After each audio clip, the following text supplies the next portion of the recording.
சென்னை, திருவள்ளூர், காஞ்சிபுரம், வேலூர் உள்ளிட்ட மாவட்டங்களில் scrub typhus நோய் பாதிப்பு அதிகரிக்க தொடங்கியிருப்பதாக மருத்துவத்துறை எச்சரிக்கை விடுத்துள்ளது. இந்த பாக்டீரியா தொற்று எதனால் ஏற்படுகிறது, இதிலிருந்து தற்காத்துக் கொள்வது எப்படி என்பதை இந்த தொகுப்பில் பார்க்கலாம். ஸ்க்ரப் டைஃபஸ் என்பது ஒரு வகை ஒட்டுண்ணி கடியால் பரவும் காய்ச்சலாகும்.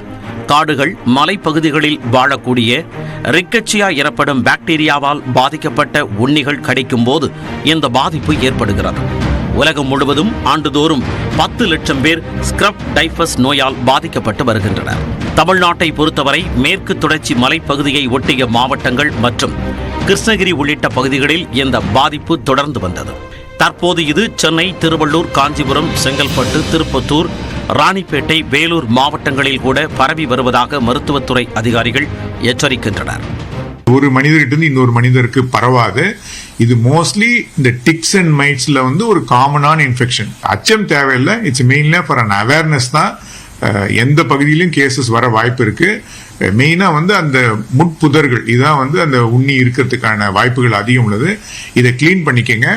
இன்னொன்று என்டர்டெயின்மெண்ட் பர்பஸுக்கு நம்ம மனத்தை நோக்கி போகும்போதும் இந்த இன்ஃபெக்ஷன் வர்றதுக்கான வாய்ப்புகள் இருக்கு. அந்த மாதிரி இருக்கும்போது கொஞ்சம் எக்ஸ்ட்ரா கேர்ஃபுல்லா இருக்கிறது அவசியம்.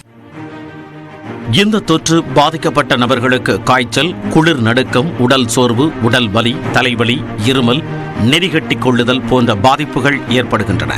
காய்ச்சலை தொடர்ந்து கவனிக்காமல் விட்டால் நிமோனியா போன்ற பாதிப்புகளும் ஏற்பட வாய்ப்புள்ளது. கிளாசிக்கலாக பார்த்தீங்கன்னா எஸ்சார் ஃபார்ம் ஆகும். அதாவது எந்த இடத்துல பூச்சி கடிக்குதோ அந்த இடத்துல ஒரு காஞ்சா மாதிரி ஒரு ரவுண்டாக ஒரு இன்ஃபெக்ஷன் வரும் இனிஷியலாக. இது உடல் ரீதியாக ரத்தத்தில் பரவுறதுனால எந்த உறுப்புகளை வேணால் பாதிக்கலாம். குறிப்பாக நீங்கள் லிவரை பாதிக்கிறதுக்கு வாய்ப்பு அதிகமாக இருக்கிறது. இதனால் மல்டி ஆர்கன் ஃபெயிலியர் வரலாம்.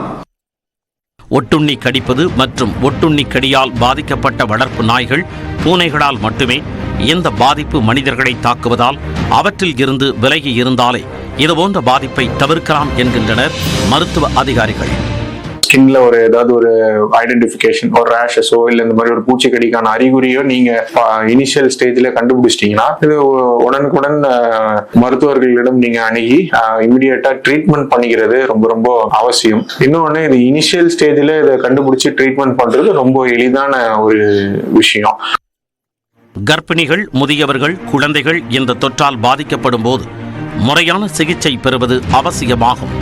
சிகிச்சைக்கு தேவையான ஆன்டிபயாட்டிக் மருந்துகள் அனைத்து ஆரம்ப சுகாதார நிலையங்களிலும் இருப்பு வைக்கப்பட்டிருப்பதால் எந்தவிதமான காய்ச்சல் பாதிப்பு ஏற்பட்டாலும் உடனே மருத்துவரை அணுகி சிகிச்சை எடுத்துக்கொள்ள வேண்டும் என்று மருத்துவத்துறை அறிவுறுத்தியுள்ளது.